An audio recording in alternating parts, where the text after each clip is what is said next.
옆 사람과도 함께 인사하도록 하겠습니다. 사랑합니다. 축복합니다. 정말 그렇습니다. 사랑하고 축복합니다.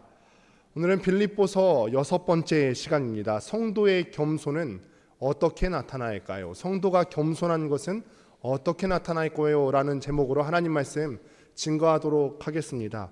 성도는 교회 안에서 겸손해야 되죠. 교회 안에서뿐만 아니라 가정이나 우리가 몸담고 살아가고 있는 모든 영역 가운데서 겸손해야 될 줄로 믿습니다. 겸손이 뭘까요? 여러분이 겸손한다고 했을 때 어떤 것들이 떠오르세요? 우리 사회가 굉장히 유교의 영향을 많이 받고 있는데, 이 유교의 윤리에서 겸손이라는 것은 자신이나 아니면은 자신의 사람들을 비하하거나 깎아내리면서 겸손한 척을 하는 경우들이 굉장히 많이 있어요. 그래서 내 자신을 깎아내리거나 아니면 내 주변 사람들을 깎아내려서 주변 사람들로부터 그 얘기를 듣는 거죠. 저 사람은 정말 겸손한 사람이구나. 우리 교회 드럼 치는 지호의 경우를 한번 예를 들어볼까요? 제가 사전에 허락을 받았어요. 우리 지호에게 칭찬을 해주면 지호의 시그니처 포즈가 있죠. 두 손을 높이 올려드려요. 하나님께 영광을 올려드린다, 이런 모션입니다. 참 좋은 모션이에요. 우리가 어떤 행사를 마치고 제가 지호에게 그래요. 참 수고했다, 너무 훌륭했어. 그러면은 지호는 두 손을 올려드리면서 이렇게 얘기하거나 하죠. 아니요, 제가 부족한데요. 이렇게 얘기를 합니다.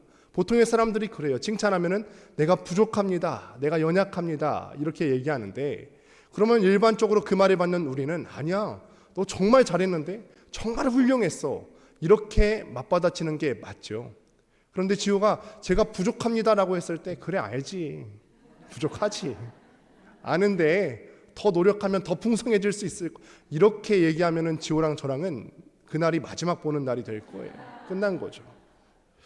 우리가 이렇게 겸손한 척을 한다는 거예요. 우리가 내가 부족한 사람입니다라고 고백했을 때는 상대방으로부터 어떤 말을 듣기를 원하는 말이 있는데, 그게 무슨 말이냐면, 아니에요, 당신은 훌륭한 사람인걸요.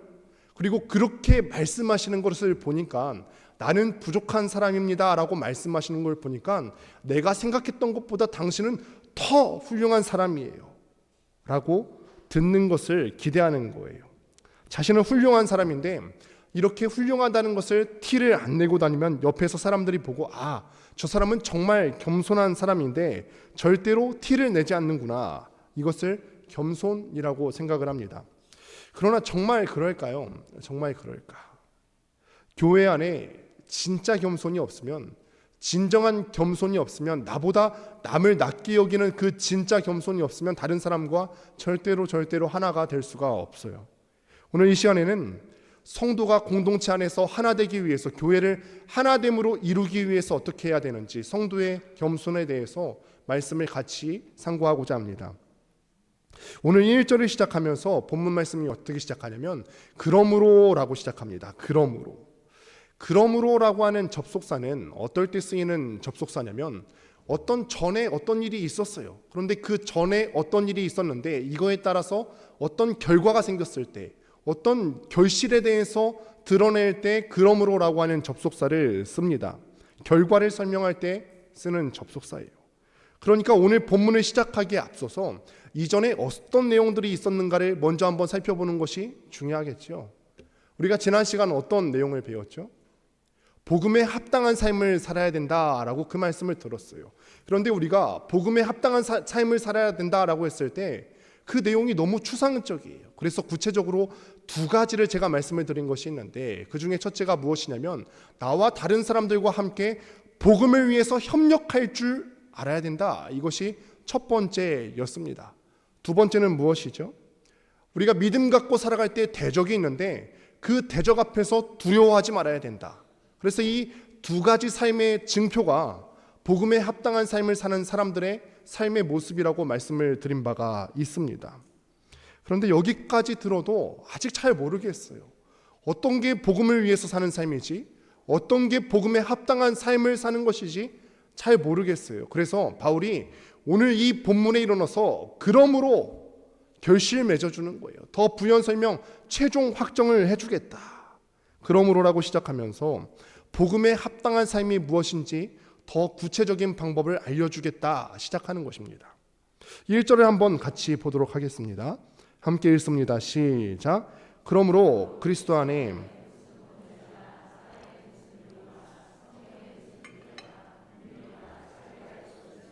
아멘. 우리가 이 한글 성경만 보면은 잘 모르겠는데 원어 성경을 보면은 이 구절은 4개의 조건절로 이루어져 있습니다. 조건, 뭐뭐 하면 뭐뭐 해줄게. 그래서 우리가 이것들을 조건으로 이해하기가 쉬운데 사실은 이거는 조건이라기보다는 교회가 반드시 갖고 있어야 되는 4가지 모습을 의미하는 것이라고 보면은 더 쉽습니다. 그 4가지 중에 첫 번째는 무엇이냐면은 그리스도 안에 권면하는 일이 교회에 있어야 된다는 거예요. 권면하는 일. 여러분 교회에서 권징이라고 한번 들어보셨습니까? 어떤 사람이 잘못했을 때 당회나 어떤 조직에서 그 사람을 징벌하는 거예요. 교회 생활을 할 때 다른 사람들이 어떤 잘못된 행동을 하고 있거나 성경적으로 바르지 않은 일을 해야 할 때 주변의 다른 동역자들이나 아니면 목회자나 교역자들이 이 삶에 대해서 바르게 권면할 수 있는 역할이 교회 가운데 있어야 된다는 것입니다. 쉬운 일이 아니죠. 더더군다나 요즘 시대에 다른 사람에게 너 그렇게 살면 안 돼. 성경 말씀대로 살아야지. 너 그렇게 살면 안 된다. 이 얘기하면 무슨 소리 듣기가 쉽죠? 너나 잘하세요 라고 듣죠. 너나 잘하세요.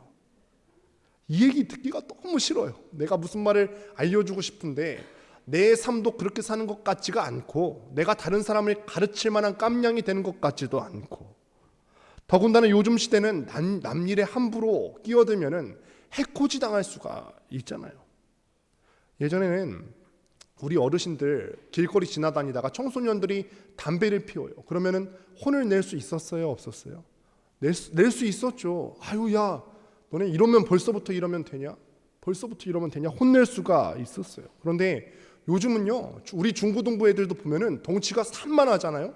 이런 애들이 길거리에서 담배를 피고 있는데 혼을 내면은 쟤네들이 뭔가 해코지하면 어떡하지? 무서워요. 예전에 저희 집 밑에서 저희 집이 2층 살던 때가 있었는데 1층에서 담배를 피우는 거예요. 대학생 애들이 담배를 막 피워요. 뭐 대학생이니까 그럴 수도 있겠죠. 그런데 문제는 우리 집 밑이었다는 거예요. 저는 무서워서 가만히 있으려고 했어요. 무서워서 가만히 있으려고 했는데 아내가 창문을 딱 열더니 여기서 담배 피우면 안 된다고 그렇게 얘기를 하는 거예요. 너무 무서웠어요. 여보, 그래서 제가 나중에 얘기했어요. 여보, 요즘 애들 그렇게 혼내면 큰일 날 수도 있어. 더군다나 지금 우리 집이 어딘지 다 알려줬잖아 지금. 그렇게 하면 안 돼. 그런데 교회 안에는요 때로는 이런 권면이 있어야 된다는 거예요. 말씀을 통한 권면이 반드시 있어야 되는 거예요. 내가 핀잔 들을까 봐 두려워서 그 얘기를 못하는 것이 아니라 때로는 어떤 사람이 내 옆에 있는 동역자가 잘못 가고 있는 길이 있다면 내가 말씀을 통해서 저 사람을 바른 길로 조언할 수가 있어야 되고 생각을 교정하고 생각을 바꾸고 저 사람이 잘못하고 있는 말과 행실에 대해서 내가 조언하고 권면할 수가 있어야 된다는 거. 이게 교회가 가져야 되는 첫 번째 모습이라는 것입니다. 그런데 이 권면할 때 지혜가 필요합니다. 그냥 권면하면은 우리가 핀잔 듣기가 쉽고 저 사람은 나에 대한 사랑도 없는데 저렇게 말만 하는구나 이렇게 생각하기가 십상입니다. 예를 들면 아내가 퇴근하고 집에 와서 남편에게 막 하소연을 할 때가 있습니다. 여보, 나 오늘 회사에서 어려운 일이 있었어. 글쎄 내 상사가 부장님이 오늘 내가 별로 잘못한 것 같지도 않은데 나를 엄청 혼내는 거야. 이렇게 하면 남편들이 어떻게 말해줘야 될까요? 힘들었구나. 이때 근데 남편이 간혹 잘못 말하는 경우들이 있어요. 혼날만 하니까 혼났겠지. 내가 네 하는 거 보니까 잘 알겠다. 내가 평상시에 당신 그거 덜렁거리는 거 그거 고치라고 그랬지. 나니까 참아주는 거지. 안에서 새는 바가지 밖에서 안 새드나. 이러면 그 가정이 정말 큰일이 나는 거죠. 사랑과 배려가 없는 조언은요 그 사람에게 크게 와닿지가 않는 거예요. 내가 어떤 좋은 말을 한다 해도 그 사람을 정말로 사랑해서 하는 말인지 아닌지는 듣는 사람이 잘 알고 있어요. 아, 이 사람이 정말로 나를 걱정해서 이 조언을 해주는구나. 이 목사님이, 이 집사님이, 이 권사님이 정말로 나를 걱정해서 이런 조언을 해주는구나. 그래서 권면을 하되, 두 번째로 교회가 가져야 되는 모습은 무엇이냐면 하나님의 사랑으로 하는 위로가 있어야 된다는 거예요. 하나님의 사랑으로 하는 위로 속에서 권면해야 되는 거죠. 그래서 교회 안에는 이 땅을 살면서 상하고 고통받은 사람들을 향한 위로와 격려가 있어야 된다는 것입니다. 세 번째로는 성령의 교제가 있어야 됩니다. 많은 분들께서 성도가 함께 교통하고 교제한다라고 말하면은 함께 시간을 보내면서 같이 가까워지는 단순한 그 정도로 생각하기가 쉽습니다. 그런데 우리가 마냥 이렇게만 가까워지고 이렇게만 시간을 보내게 되면 어떤 일이 발생하냐면 교회 안에서 친한 사람들만 모이게 되고, 그래서 교회의 담벼락이 자꾸만 높아집니다. 이 말이 무슨 말이냐면 교회가 성장하고 새 가족들이 와서 그 새 가족들이 교회에 정착을 해야 되는데 우리끼리만 교제에 익숙해져 있어서 담벼락이 높아져 버리니까 새 가족들이 교회에 와서 성령의 교제를 맛볼 수가 없습니다. 그러니 이 성령의 교제라고 하는 것은 어떤 말이냐? 교회 안에서 내가 친하지 않기 때문에 혹은 개인적으로 잘 모르기 때문에 낯설어 하는 것이 아니라 성령님이 주시는 풍성한 교제, 설령 나와 관심사가 다르고 나와 성향이 다른 사람이라 할지라도 성령이 하나 되는 것을 힘써 지키기 위해서 하는 교제를 바로 성령의 교제라고 하는 것입니다. 네 번째 교회가 가져야 되는 것은 긍휼과 자비가 있어야 돼요. 교회 안에는요, 몸과 마음이 아픈 사람들이 참 많이 있어요. 그렇죠? 여기 계신 분들 중에도 다 하나씩은 아픔들이 다 있어요. 내가 이걸 놓고 간절하게 기도하는 기도의 제목들이 다 있습니다. 이거를 믿는 사람들끼리 함께 고민을 나누고 서로 기도해 주자고 하면 얼마나 좋습니까? 근데 이런 고민들이 있는데 집사님 꼭 기억하고 기도해 주셔야 돼, 이렇게 얘기하면 좋은데 실상 많은 사람들이 자기 안에 있는 고민과 걱정을 옆에 있는 사람들과 교회 안에서 잘 나누지 못해요. 왜 그렇죠? 왜 나누지 못하죠? 교회 안에서 내가 고민하고 있는 그 걱정과 고민들이 가십거리로 전락할까 봐 두려운 마음에 그래요. 나는 이런 고민들이 있어서 옆에 사람한테 토로하고 털어놓으면은 교회 안에서 소문이 얼마나 잘 돕니까? 이 소문 도는 것 때문에 내 걱정이 다른 사람의 가십거리로 전락하는 것 때문에 두려워서 그 얘기를 하지 못하는 경우들이 참 많이 있습니다. 예를 들어서 방송실에 지수가 있는데, 지수가 있잖아요. 근데 어느 날 머리를 예쁘게 하고 왔어요. 그럼 옆에 있는 사람이 그렇게 얘기할 수 있죠. 오늘 머리 예쁘게 하고 왔네? 남자친구 생겼어? 라고 물어볼 수 있어요. 그러면 그 말을 옆에서 들은 사람이 다른 사람한테 옮길 때 확언을 하는 거예요. 지수가 남자친구가 생겼대. 그 말을 옆에서 들은 사람이 또 1층에 내려가서 하는 말이 무엇이냐면 지수가 남자친구가 생겼는데 내년도에 결혼한대. 교회 안에서 소문이 이렇게 뻥튀기로 도는 것은 전혀 과장된 게 아니에요. 실질적으로 우리 안에 있는 소문들이 얼마나 과장되고 허황된 것들이 많습니까? 내 걱정거리를 다른 사람에게 나누었을 때 이것이 소문이 들어서 다른 사람 앞에 가십거리로 전락할까 봐 우리는 우리의 걱정을, 우리의 아픔을 다른 사람들과 쉬이 털어놓지 못합니다. 이렇게 아무에게도 말 못할 어려움을 털어놓을 때 교회가 해야 되는 역할은 무엇이냐면 다른 사람이 나에게 고민이나 기도 제목을 털어놓을 때 비밀을 지켜줘야 되고 너그럽게 받아줘야 되는 긍휼과 자비가 함께 있어야 된다는 것입니다. 내가 정말 마음에 안 드는 사람이 어려운 일을 당했어요. 그러면은 너 참 잘됐다. 평상시에도 그렇게 마음에 안 들게 행동하더니 잘됐다. 이거는 긍휼이 아니고요. 내가 보기에 마음에 들지 않는 사람이라 할지라도 그 사람이 어려운 일을 당하고 고민이 있거나 걱정이 있거나 고난을 당할 때 그 사람을 함께 그 아픔을 나눠줘야 되는 긍휼과 자비가 교회 안에 있어야 된다는 것입니다. 이와 같이 교회 안에는요, 네 가지가 반드시 있어야 된다고 방금 함께 나누었어요. 권면도 있고요, 사랑도 있고 성령의 교제도 있고 서로를 불쌍히 여겨 되는 긍휼과 자비가 있습니다. 이런 것들은 교회가 갖고 있는 여러 가지 도구들이에요. 이 여러 가지 도구들이 최종적으로 쓰여야 되는 목적이 있습니다. 이 도구들은 무엇을 위해서 써야 되는지 2절 말씀을 통해서 같이 확인하시도록 하겠습니다. 함께 읽습니다. 시작. 마음을 같이하여 같은 사랑을 가지고 뜻을 합하며 한 마음을 품어서 뜻을 합하여서 한 마음을 품으라. 남들이 뭐라 하든 나는 생각이 다르니까 남들이 어떻게 하든지 상관없이 나는 내가 맞으니까 나는 반드시 꼭 이렇게 할 거야 라고 하면 안 되고요. 마음을 합하고 같은 사랑을 갖고 한 마음으로 연합하라 라고 말씀이 가르쳐주고 있어요. 세상은요 자꾸 자기를 중심으로 나뉘어지고 분리가 돼요. 우리가 지난 시간에도 말씀을 드린 바가 있습니다만 세상은 항상 내 중심적이에요.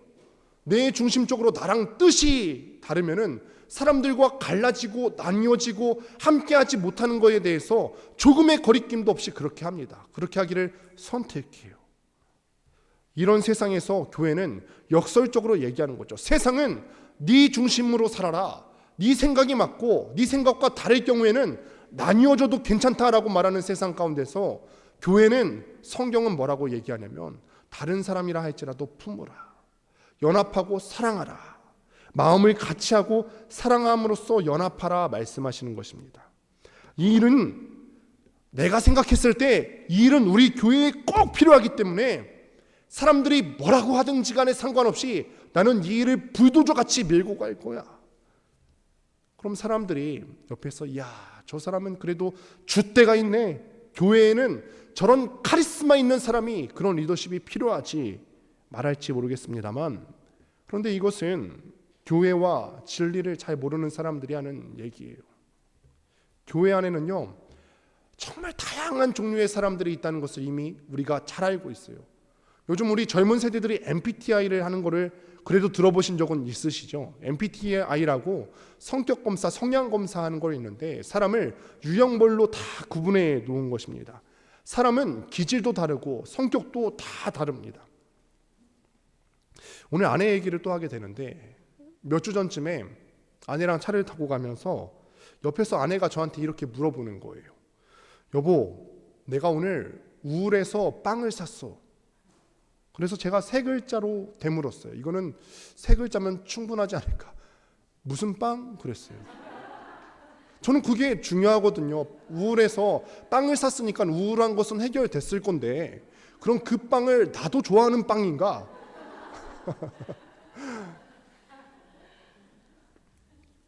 저는 정말로 우울해서 빵을 산 줄 알았는데 이 질문은 사람들을 기질별로 구분하기 위해서 만든 질문이래요.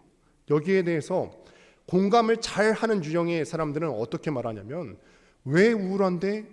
라고 질문한대요. 저는 생각도 못한 대답이었어요. 왜 우울한데? 상대방의 상황을 먼저 공감한다 하더라고요. 반면 이상적인 사람들은요 저처럼 어떤 상대방의 감정을 공감하기보다는 빵에 집중을 한대요. 우스갯 이야기지만 다양한 사람들이 있다는 거예요. 이 다양한 사람들이 교회 안에 있습니다. 부부간에도 이 둘만 해도 이렇게 다른데 교회 안에 얼마나 많은 사람들이 다양한 사람들이 존재하고 있겠습니까? 그런데 나와 생각이 다른 사람이라도 성경이 우리에게 가르치는 것은 무엇이냐면 거봐, 교회 안에는 다양한 사람들이 있지, 기질도 다양한 사람들이 있지. 그런데 이 기질이 다양하다고 나는 나니까 너 홀로 갈 길 가, 이게 아니라 나와 다른 사람이라 할지라도 포용하고 연합하고 사랑하고 품으라, 이것을 가르치는 것입니다. 이제 곧 연말이에요. 연말은 풍성함을 느끼게 하는 계절이기도 하고 무엇인가 정리하는 계절이기도 합니다. 또 한편으로는 늘 민감한 계절이기도 합니다. 교회 조직이 새롭게 편성되고 구역도 새롭게 개편됩니다. 우리가 이때 한 가지 도전을 하는 거예요. 교회 가운데서 연말 때 한 가지 도전한다 생각하고 스스로에게 도전한다 생각하고 스스로 이 숙제를 내주는 겁니다. 구역이 정말 나와 맞지 않는 사람이 있을 수 있어요. 저 사람이 나와 설마 같은 구역이 될까 하면 그 사람이 꼭 들어와 있어요. 어쩌면 이렇게 나에게 이런 숙제를 주시는지. 이때 우리 스스로에게 도전하시는 거예요. 괴롭게 여기시기보다는 이 사람하고 함께 있는 거 1년 동안 얼마나 괴로울까. 차라리 내가 욕을 먹는 한이 있어도 목사님한테 전화해서 한 번 욕 먹고 1년이 편해야지, 이런 생각을 하시기보다는 주님께서 내년 한 해 나의 인격을 성장시키고 성숙시키기 위한 기회로 삼으시고 기쁨으로 받아보시면 어떨까요? 기쁨으로. 연합하고 하나 되는 것 속에 신앙의 모든 정수가 다 들어가 있습니다. 우리가 믿는다라고 했을 때는 입만 떠서 나는 믿습니다라고 고백하는 것이 아니라 삶에서 어떻게 드러나는지가 중요하죠. 그 삶에서 드러나는 가장 중요한 피질 중에 하나가 다른 사람들과 연합하고 사랑하는 거예요. 사랑이 달라봐야 얼마나 다르겠어요. 여기 모이신 분들은 대다수가 다 같은 인종이고요. 두 개의 눈이 있고 하나의 입이 있고 두 팔과 두 다리가 있어요. 다른 것이라고는 나와 생각이 얼마나 다른 것뿐인가, 이것 정도입니다. 그런데 하나님께서 우리를 용납하신 것을 한번 살펴볼까요? 하나님과 우리 사이에는 얼마나 큰 차이가 있습니까? 동이 서에서 먼 것처럼 큰 차이가 있고 땅이 하늘에서 떨어져 있는 것처럼 큰 차이가 있고, 하나님은 거룩하시고 죄가 없으신 분이시고 나는 죄투성이인 존재인데 얼마나 다른 사람, 다른 존재예요. 그런데 하나님께서 몸소 먼저 모범을 보여주셨어요. 이런 완전하게 다른 존재를 품으시기 위해서 죄가 없으신 그분께서 친히 육신의 몸을 입고서 이 땅에 오셔서 완전히 다른 존재인 우리와 연합하고 하나 되고자 하셨습니다. 만약에 우리가 그분의 제자라고 한다면 선생님이 가르치는 것을 들어야지요. 만약에 우리가 예수님의 제자라고 한다면 우리 주님께서는 우리에게 말씀하시기를 너희 다른 사람하고도 연합하고 포용할 줄 알아야 된다 가르치시고 몸소 보여주셨으면 우리도 그렇게 따라서 살아야 되는 책임이 있는 줄로 믿습니다.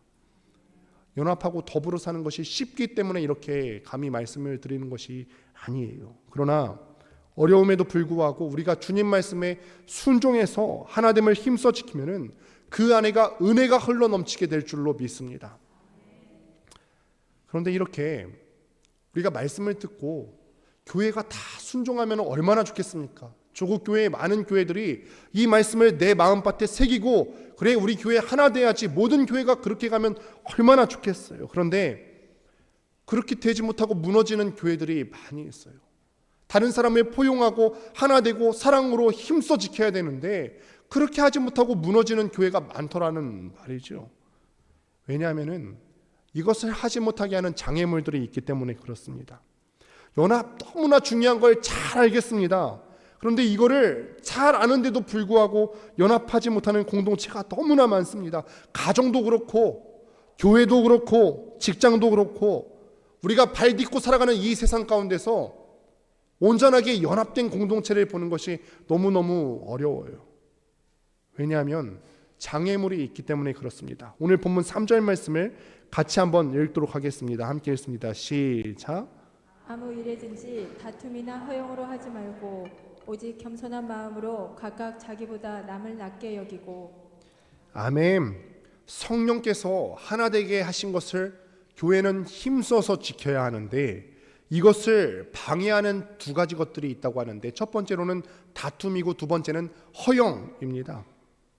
이 둘 속에 들어있는 공통점이 하나 있는데 무엇이냐면 자기중심성이에요. 자기중심성. 첫 번째로 다툼이라고 하는 것을 문자 그대로 번역하면은 자기중심성이 만들어내는 파벌주의 혹은 분리주의라는 뜻이에요. 사람은 한 명도 예외 없이 다 자기중심성이 있습니다. 자신과 관계된 것은 다 소중하죠. 주어가 나로 시작되는 것들은 다 소중합니다. 자신과 관계되지 않은 것들은 별로 소중하게 여기지 않습니다. 저도 그렇고요. 제가 얼마나 그런 것들이 심한지 몰라요. 이것이 다툼이라는 단어의 원래적인 뜻이에요. 한국 사회는 특별히 이런 것들이 많지요. 내 가족, 우리 부모님 하면은 그 단어 듣자마자 가슴이 시큰시큰하고 눈물이 내리는 것 같은데, 그런데 너희 부모님, 너희 가족 하면 그렇게 마음이 울리는 것 같지는 않아요. 나만 들어가면은 다 감동 그 자체예요. 내 고향, 내 삶에 살아왔던 그 이야기, 나의 아픔, 주어가 나로 시작되는 것은 다 감동적이고 무언가 있는 것 같은데 너의 고향, 너의 학교, 너의 삶의 아픔 이런 것들을 들으면은 우리가 그냥 쿨하게 넘겨버리기 일쑤입니다. 내가 들어가면 모든 것이 살가운 반면에 내가 들어가지 않으면 모든 것이 무관심해지는 자기중심성이 분리를 만들어내고 공동체가 하나 되지 못하게 나뉘어지는 결과를 만들어내게 된다는 것입니다. 우리는 그래서 교회 안에서 모일 때마다 힘을 다해서 이것을 깨트려야 될 줄로 믿습니다. 다른 사람과 대화할 때에도 우리가 저를 포함해서 여러분들이 늘 주의 깊게 대화하셨으면 좋겠어요. 내가 지금 너무 내 얘기만 하는 거 아닌가? 다른 사람 이야기를 경청하고 있나? 내 관심사 말고 저 사람의 관심사가 무엇인지 내가 들으려고 하고 있나? 그 마음이 나한테 있나? 내 대화와 행동의 관심이 지금까지는 나한테만 맞추어져 있었다면 이제는 나와 다른 너를 이해할 때 이 다툼이 그칠 수가 있다는 거예요. 이 말씀을 준비하면서 저도 마음이 얼마나 무겁던지요. 아까도 말씀을 드렸다시피 저는 무슨 빵 하는 사람이에요. 다른 사람의 마음에 잘 공감할지도 모르고. 그러니 저와 여러분들이 함께 다른 사람, 내가 아닌 너에 대해서 또 초점을 맞추고 관심을 두고서 그 필요를 함께 생각할 수 있는 한 주가 되었으면 좋겠습니다. 교회 안에 연합을 깨트려 놓는 주범 중 두 번째는 무엇이냐면 허영이에요. 허영. 이 허영이 교회가 하나 되게 하는 것을 방해한대요. 허영도 같은 근원을 갖고 있는데 자신이 인정받고 우대받기를 원하는 마음, 이게 허영입니다. 그런데 어떻게 인정받고 우대받기를 원하죠? 그냥 인정받고 우대받기를 원하면 되는데 내 능력이 이 정도인데 허영은 무엇이냐면 내 능력보다도 더 과장되어서 과대평가 받기를 원하는 마음이 나한테 있는 게 허영이라는 거예요. 그래서 그거를 허영이라고 부릅니다. 일반적으로요, 여성들은 남성들보다 자신을 실제 모습보다 더 낮게, 더 별 볼 일 없게 평가하고 생각한다고 합니다. 외국 사람들이 보면요, 한국 여자들이 이해가 안 간대요. 왜냐하면은 외국 사람들은 덩치가 큰 사람들이 많지 않습니까? 그래서 한국 여자들을 보면은 야, 저렇게 날씬하고 예쁜데 저렇게 살 뺄 데가 없는데 한국 여자들이 늘 입에 다는 소리가 뭐죠? 아유, 나 살 쪘는데, 아우 이 배 좀 봐. 나 다이어트 해야 되는데. 옷을 살 때 보면은 남성과 여성 사이에 명확하게 차이가 납니다. 옷을 사기 전에 여성들이 한번 옷을 입어보지 않습니까? 그때 여성들은 옷을 입으면서 대체적으로 어떻게 얘기하죠? 아, 원래는 안 이랬는데 요즘 탄수화물을 먹었더니 배가 좀 나왔네. 날씬해요. 제가 봤을 땐 날씬합니다. 실제로 많이 나오지도 않았는데 뚱뚱하대요. 여성들은 어떤 자기보다 좀 낮게 여기는 경향이 있는가 한편 남자들은 어떻죠? 옷을 사러 딱 갔어요. 자켓 하나 딱 사러 가면은 딱 하면 눈빛부터 달라져요. 딱 괜찮나 이렇게 딱 해서 배가 이만큼 나왔는데도 불구하고 아 뭐 이 정도면 이 옷 한 2주 정도 빼면 입을 수 있겠는데? 하면서 그 옷을 골라요. 이게 금방 뺀다고 뺄 수 있는 수준이 아닌데도 남성들이 자기 인식을 정확히 못하고 이 자아도취에서 헤어나오질 못합니다. 이게 허영이에요. 자신의 실제 모습이 있는데 이 자신의 실제 모습보다 타인이 나를 과대평가해 주기를 기대하는 마음이 이게 허영이에요. 허영. 이것이 얼마나 교회를 깨트리는지 모릅니다. 우리가 남들을 그렇게 여겨줘야 되잖아요. 남들을 원래 있는 모습보다도 저 사람의 실수에도 그것을 덮어주고 원래 있는 모습보다도 더 사랑해주고 그래야 되는데 우리가 남들에게 그렇게 해주지는 못할 망정 그렇게 과대평가를, 과대 칭찬을 받기를 원해요. 이런 사람들이 있으면 교회는 자꾸 분란이 생기고 자꾸 아픔이 생기게 됩니다. 교회는 너무나 다양한 사람들이 모이는 곳이라고 했습니다. 우리는 사사로운 부분까지 다 하나가 될 수는 없습니다. 성경도 절대로 우리더러 그런 모습을 가지라고 말씀하시지는 않습니다. 연합과 하나됨이라고 해서 정당한 차이나 다름조차 인정하지 않는 그런 연합을 말하는 것이 아니에요. 성경이 원하는 하나됨은요, 공장에서 찍어내는 것처럼 획일화되는 것을 말하는 것이 아니에요. 우리는 당연스럽게 정당한 차이가 있을 수 있고 기질에 따라서 다름이 있을 수 있고 다른 생각을 할 수가 있습니다. 그러나 주님과 복음을 위한 일이 있을 때 그 주님과 복음과 공동체를 위해서 언제든지 내 다름을 내려놓을 수 있고 내 생각을 내려놓을 수 있고 내 판단을 내려놓고 성령의 하나 된 것을 힘써 지켜야 된다는 거예요. 그런데 허영이 들어오면 어떻게 되죠? 허영은 자신이 인정받고 내가 다른 사람들보다 우대받기를 원하기 때문에 교회 안에 있는 이런 수많은 차이점들과 다름을 내 기준으로 교통정리하고 싶어 해요. 그래서 상대방이 자기 견해를 끝끝내 내가 우겨서 포기할 때까지 절대로 상대를 인정하지 않는 경향을 보입니다. 그래서 허영이 들어오면 교회가 깨지고 공동체가 깨집니다. 자신이 인정받고 우대받고 싶어서 다른 사람이나 판단을 경험을 무시하고 견해를 굴복시키려고 하는 사람이 허영이 있는 사람이에요. 그런데요, 이런 방해물들이 있는데 이렇게 방해물들을 극복하고 교회가 은혜로운 공동체가 되기 위해서 촉진제가 하나 있는데 그것은 무엇이냐면 겸손한 마음이에요. 겸손한 마음. 겸손은 사랑과 더불어서 기독교의 가장 중요한 덕목 가운데 하나입니다. 그래서 성 어거스틴이 이렇게 얘기를 했다고 합니다. 중요한 게 세 가지가 있는데 첫째는 겸손이요, 둘째는 겸손이요, 셋째도 겸손이다. 그러니 겸손이 매우 중요하다는 것이죠. 그만큼 성도에게 핵심적인 덕이 바로 겸손입니다. 그런데 지금도 그렇든 성경이 쓰인 당시에 로마 제국에서는요, 겸손이 절대로 미덕이 아니었어요. 겸손한 사람들을 보면은 야, 겸손한 그 모습을 보고서 쟤는 좀 자신감이 없는 사람인가 보다, 자신감의 결여로 여겨지거나 아니면은 용기 없는 사람으로 여겨지기가 일쑤였습니다. 그만큼 사람들은요, 로마 시대의 사람들이나 오늘날을 살아가고 있는 사람들이나 겸손을 좋아하지 않아요. 오히려 용감하게 나는 뭔가를 할 수 있는 사람이야, 용감하게 뭔가를 이뤄내고 사람들을 인도하고 영향력 끼치는 것을 훨씬 더 크고 중요한 덕목으로 여겼습니다.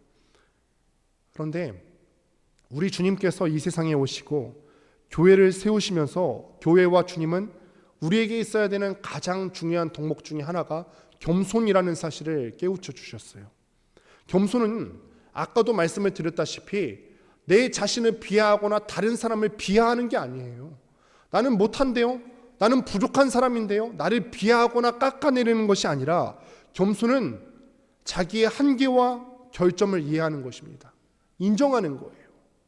하나님과 사람들 앞에서 자신의 한계와 허물을 인정하면서 사는 것이 우리 기독교인들이 말하는 겸손이에요. 그런데 세상은 왜 이렇게 겸손을 싫어할까요? 여러분들도 겸손해야 된다는 걸 알겠는데 직장에서 겸손해지기가 왜 이렇게 어렵죠? 겸손하면 다른 사람들이 나를 쉽게 여길까 봐요. 나를 만만하게 여기면 어떡하지? 나는 겸손한다고 말씀 따라 살아가려고 하는데 사람들이 나를 쉽게 여기고 만만하게 여기고 이용하면 어떡하지? 사람들이 무시할 거라고 생각하기 때문에 그렇습니다. 오히려 내가 되고 싶어하는 모습은 뭐냐면 힘으로 남들을 꼼짝 못하게 만들어서 내가 그 힘을 선하게 잘 쓰려고 합니다. 겸손하면 사람들이 무시한다는 것이 로마 시대나 지금이나 예나 지금이나 사람들의 보편적인 생각입니다. 그런데 성도는요, 하나님 앞에서 자신이 어떤 존재인지를 다 아는 사람 아니에요? 내가 하나님 앞에 서보니까 도저히 내세울 것이 하나 없어요. 이사야 선지자가 하나님을 대면하여 보았을 때 그 대단한 이사야 선지자, 우리와 비교조차 할 수 없는 그 이사야 선지자가 하나님과 대면하여 보았을 때 이사야 6장에서 탄식하며 말하기를 화로다 나여 망하게 되었도다. 그 죄 없는 흠 없는 완전하신 분 앞에 내가 내 존재를 대면하여 보니까 내 허물이 너무 보이는 거예요. 하나님을 대면하여 본 사람은 내가 얼마나 죄인인지를 알죠. 내가 하나님의 십자가의 그리스도의 보혈의 공로 없이는 하나님께 나아갈 수 없다는 사실을 성도는 잘 알고 있습니다. 이렇게 성도는 하나님 앞에 서서 자신의 허물과 한계를 본 사람들입니다. 그리고 깨닫기를 나는 아무것도 한 게 없는데, 내가 하나님 앞에 나아갈 수 있게 된 성도의 자격을 얻었는데 내가 아무 공로도 없이 이렇게 됐어. 내가 아무 일한 것도 없이 그리스도의 귀한 보혈의 공로로 그 은혜 때문에 온갖 것을 그냥 선물로 받았다는 것을 아는 사람이 성도잖아요. 그러니 생각이 다를 수밖에 없죠. 세상 사람들은 쟁취해야 된다고 생각해요. 무엇인가 빼앗아야 되고 내 옆에 있는 사람들과 함께 살아갈 때 경쟁해서 이겨야 되는 사람으로 생각하고 내가 한 걸음이라도 먼저 가야 한다라고 생각했는데, 그렇게 내가 예수 그리스도를 만나기 전까지는 그렇게 생각하면서 살았는데 어느 날 주님을 만나고 보니까 그게 아닌 거예요. 내 허물과 내 약함이 얼마나 큰지를 알겠어요. 그런데 내 허물과 약함이 있음에도 불구하고 내가 여기까지 온 것은 다 주님께서 나를 덮어주셨기 때문이구나. 우리에게 눈이 열렸어요. 어떤 눈이 열렸죠? 모든 것이 예수님 때문에 주어졌구나. 말씀 시작하기에 앞서서 기도하면서 그랬어요. 우리에게 주어진 모든 것이 하나님으로부터 온 것임을 알게 해달라고. 다 하나님께서 우리에게 주셨구나. 내가 계획해서 된 것이 아니구나. 계획대로 세상에 되는 일이 하나도 없어요. 하나도 없어요. 아시겠지만 인생이 계획대로 되는 게 하나도 없지 않습니까? 내 남편이라 생각했는데, 내 자식이라 생각했는데 그것도 계획대로 안 돼요. 내 남편, 이런 분들 혹시 계세요? 남편이 돈을 너무 많이 벌어서 여보 이제 그만 좀 쉬어. 한 달에 1억만 벌면 됐지 뭘 더 일하려고 그래. 이런 분들 계십니까? 아니면 자녀가 공부를 너무 열심히 하는 거예요. 엄마가 시키기도 전에 공부를 막 열심히 하는데 엄마가 혼을 내는 거예요. 얘야 지금 12시야 12시. 너 그만하고 자야지. 12시 30분에는 꼭 자야 돼. 자녀가 대답하는 거예요. 엄마 나 이거 한 문제만 더 풀면은 이거를 완벽하게 숙지할 수 있을 것 같은데 나 12시 30분에는 꼭 자도록 할게요. 엄마가 또 얘기하죠. 그래 엄마가 원하는 거는 네가 좋은 대학 가는 게 아니라 엄마가 원하는 건 너의 평안과 너의 육신의 건강이야. 12시 반에 그러니까 꼭 자야 돼. 이 자녀가 자고 일어나서 6시 반에 딱 일어났어. 이불 딱 개고 운동하고 와서 아침밥 먹으면서 엄마가 최고야. 이렇게 칭찬하면서 공감하면서 막 밥 먹고, 엄마 내가 어제 왜 그랬는 줄 알아? 엄마 나의 목표는 좋은 대학 가는 게 아니라 내 인생의 꿈을 위해서 이렇게 하는 거야. 이런 자녀 있을까요? 너무 부정적이실 필요가 없는데 있어요. 근데 우리 집에 없다 뿐이지 있습니다. 우리 집에 없어요. 지금까지 살아오면서요, 우스갯소리입니다만 어느 것 하나 내 마음대로 되는 게 하나도 없어요. 내 남편도 진짜 남편 같고 내 자식도 기대하면서 키웠는데 기대는 전 반대 방향으로 가는 것 같고요. 모든 것이 계획대로 되지 않았는데요. 그래도 돌이켜보면은 우리가 여기까지 오지 않았습니까?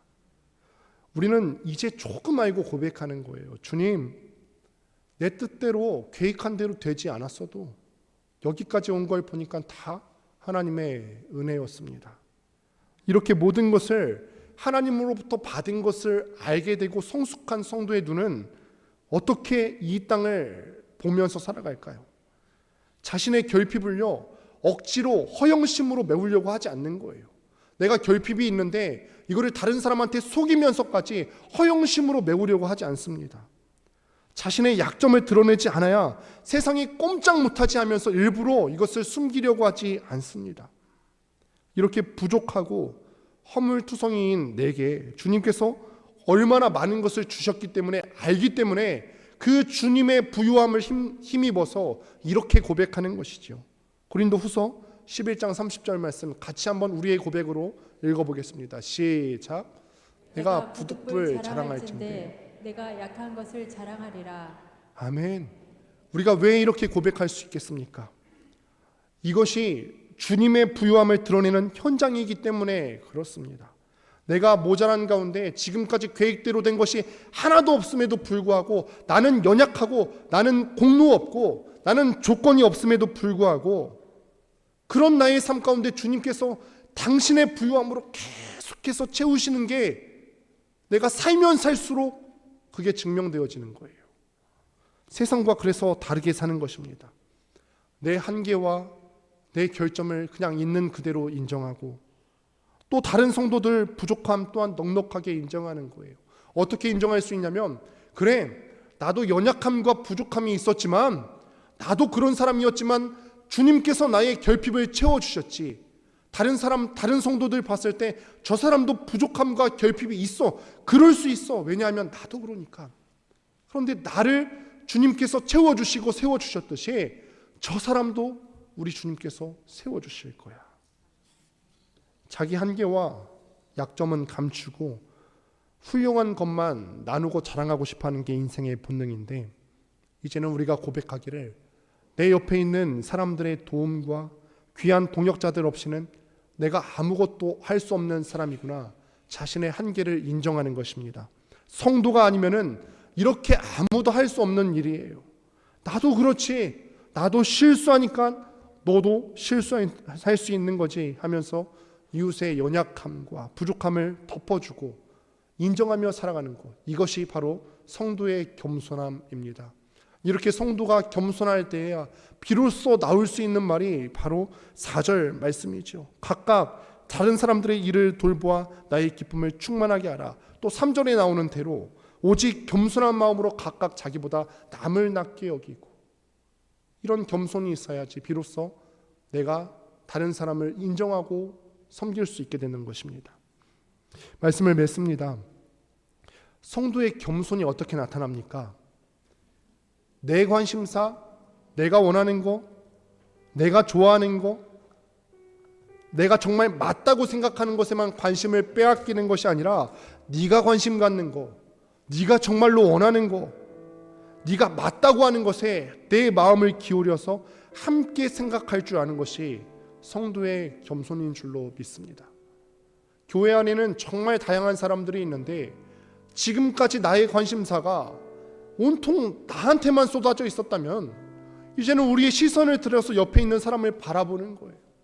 그래서 옆에 있는 사람들의 약함이 보일 때 비난하고 너는 왜 생각을 그렇게 해?